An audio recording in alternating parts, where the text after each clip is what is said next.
What's up, guys? This is Los from the Big Retro Show, and today I'm talking about Ghostbusters Afterlife. The movie drops on Thursday, and I am excited to see it. But, like any good consumer, I do my due diligence and I go online and check out the reviews. And today I'm going to be talking about some of the reviews that the movie has received so far. Now, so far, it has gotten mixed reviews from the different outlets, from the different insiders and the different magazines that have seen the movie already. And so I just kind of wanted to check these out before I watch the movie and formulate my own opinion. So let's go ahead and go to my web browser here. Oh, yes, here is the artwork for Ghostbusters Afterlife. Paul Rudd, the kid from, I think the kid is from like Stranger Things or something, and some other kids there. So I'm going to first go over to Metacritic, which gave the movie mixed reviews. It's got a Metascore of 52, mixed or average reviews based on 21 critic reviews. Now, we all know that critics aren't really the best barometer for judging how good a movie is. You have to take their reviews rather, with a grain of salt. I think that the best reviews and the best accuracy of how well a movie is the reviews that come from the fans. So I'm taking this with a grain of salt. Let's read a couple of these aggregate reviews. Here's one from IGN, and I already know that IGN has highly praised this movie. But they say here, director Jason Reitman does his father and fans proud with a funny, sweet, and spooky, family movie that proudly takes on the legacy of Ghostbusters while also introducing something exciting and new. Okay, I'm not going to click on any of these because I don't have time to read all of them. First of all, but I just kind of wanted to read a sprinkling of these reviews. The New York Post. This is coming from Johnny I don't know how to say that. Oleksinski. Reitman finds the perfect tone here. He's also skilled at getting genuine performance out of young actors, as he proved in Juno, and balancing humor with stakes, essential for comedy, horror like Ghostbusters. The jokes are very funny, and Wolf, Hard, and Grace make life-threatening peril look like a ball. This comes from Jane Crowther of Film. Warm, witty, and full of wonder, Afterlife reanimates a franchise without spitting on its grave. I wonder who did that. That remake of Ghostbusters with the all-female cast was garbage.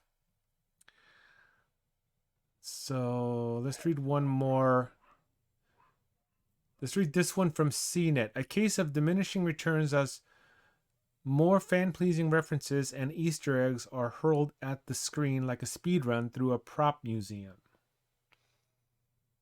Okay, so this is 62% I gave it. Let's read some of the mediocre reviews here. This is from Ethan Anderton. Nostalgia is fine in limited doses. Excuse me, sir. Have you ever met the retro gaming community?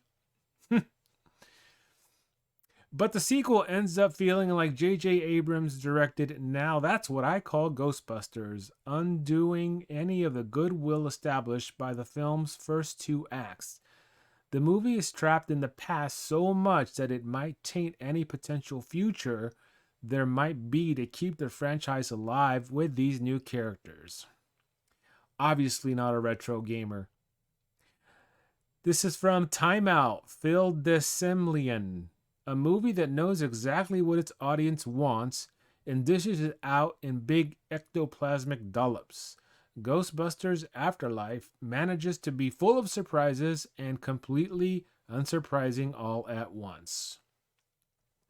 It is a Ghostbusters movie, and the draw of this movie is are the other two films, Ghostbusters 1 and Ghostbusters 2. I mean, nostalgia is going to play a big role in whether or not you enjoy this movie. And if you're not one of these people who is a nostalgia head like I am, you're not going to enjoy it as much.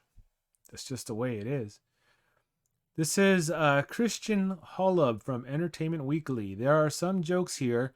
Paul Rudd brings a little lightness to the proceedings as a kid's science teacher, Mr. Gruberson, but it's hard to escape the overall sensation of, well, a corpse being exhumed. Sounds like a pretty cool scene, actually. Michael O'Sullivan from the Washington Post says, shamelessly catering to fans of the original film while giving them nothing new. Its story and humor are also inexplicably calibrated for a much younger demographic than those old enough to have seen the first film when it came out. Well, Michael, I mean, you gotta pull in the younger audience, man. You gotta pull in the younger audience. Yes, the people that grew up with Ghostbusters are going to go watch this film because they are curious. They want to see their heroes back on the screen and they want to see where the story goes. I mean, there are a lot of us Ghostbuster fans out there. But the series isn't going to survive, the franchise rather, isn't going to survive if you don't capture that young audience. You know, people who are growing up here and now that are going to want to continue it on. So we're going to read one more. This is Richard Roper from the Chicago Sun-Times. And again, you know, I take these critic reviews with a grain of salt. The Chicago Sun-Times, Richard Roper says, when it's time to answer the question of who you're going to call, Ghostbusters Afterlife comes across as a well-intentioned and sincere but unfortunate misdial. Hater.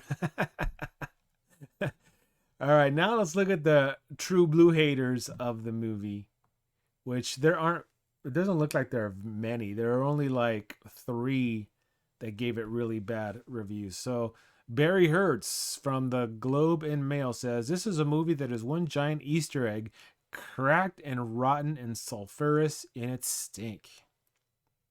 Hater. Jack Cole from Slant says, though flattering through and through, the film is ironically removed from the charms of the worshipped original. Worshipped?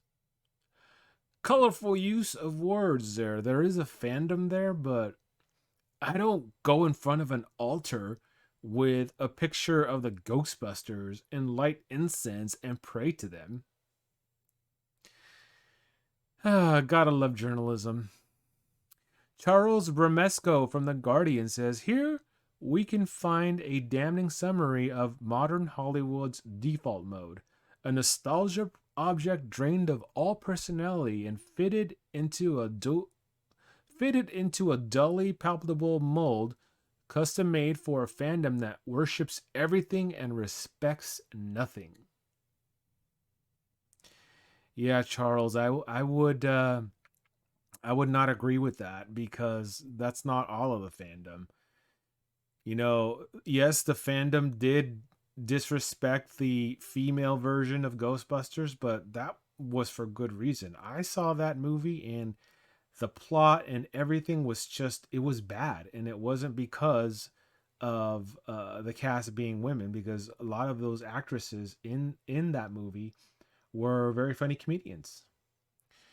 No, you know, again, I think that if you did not grow up with the originals and you know, you want and you have no connection to that, then you're probably not going to enjoy this as much as somebody with that nostalgia connection. And you know, I've heard it time and time again that sometimes us retro gamers and us nostalgia heads, and especially here on the Big Retro Show, we see things through nostalgia goggles. And looking back, they weren't good as we thought they were. But you know what? That doesn't matter. Not to me, at least, because these are things that I connect with and these are things that bring me joy. So I am going to give Ghostbusters Afterlife a chance. And I'm going to go watch it and I'm probably going to review it and on this channel. So make sure that you guys tune in to the Big Retro Show for that. Can't wait to see it. I am looking forward to see how they incorporate all of the old school characters, Dan Aykroyd, um, you know, Bill Murray, and everybody else. Sigourney Weaver, I know, is in it. I want to see how they incorporate them back into the fold and add, their new story on top of it. And yes, this movie isn't going to be the Ghostbusters. It's not going to be the same Ghostbusters that we grew up with. But I hope it has enough in there that will please old dudes like me and the new generation. And based on these reviews, I think it will. Ha! And so, yeah, stick around. I will be posting my review on Ghostbusters Afterlife as soon as I see it, which will probably be this weekend. And if you enjoyed this video, please give it a thumbs up and subscribe to the Big Retro Show. And I will see you next time. Peace.